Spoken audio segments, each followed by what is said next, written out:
The plain fact is that the black poverty rate declined from 87% in 1940 to 47% in 1960, prior to the great expansion of the welfare state that began in the 1960s under the Johnson administration. And as late as 1969, 2/3 of all black children were living with black parents. And then we get the Great Society enacted. Again, I quote you. There was a far more modest decline in poverty rate among blacks after the Johnson administration's massive war on poverty. And by 1995, only 1/3 of black children were living with both parents. And among black families in poverty, 85% of the children had no father present. Yes. A century of intact African American families and economic and educational progress, and then it all begins to slide away. Things start to get worse. What happened? Well, the welfare state itself happened, but more than that, it's the welfare state vision. The idea that the world owes you something takes off. And it happened in Britain, where the underclass is white. It's amazing the parallels. And similarly, the notion with schools. In Britain, kids in low-income neighborhoods who want to learn get beaten up by their classmates, because that's regarded as class treachery. Over there, it's class that's the big deal. Here, it's race. But the net result is the same.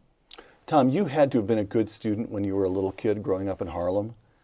What reaction do you remember anybody saying, no, don't be too good a student?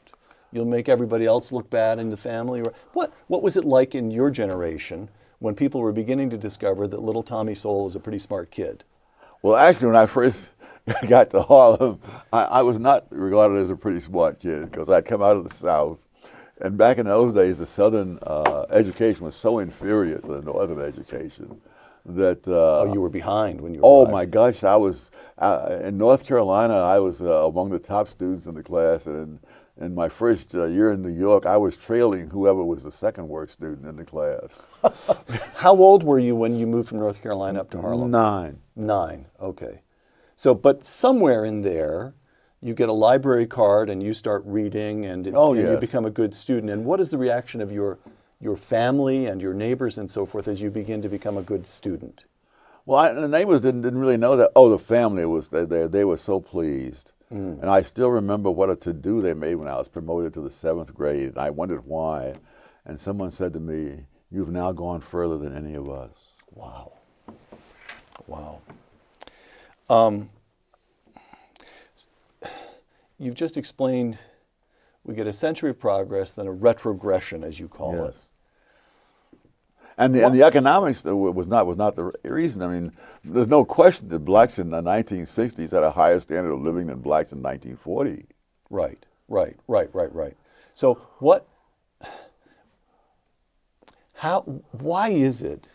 I have to say, I get to the passages about African American progress, that century of progress, and I have to reread them, because they run so counter to what I believe I understand, which is that the legacy of slavery is so deeply impressed on African Americans, and it's the Great Society that begins to make some progress.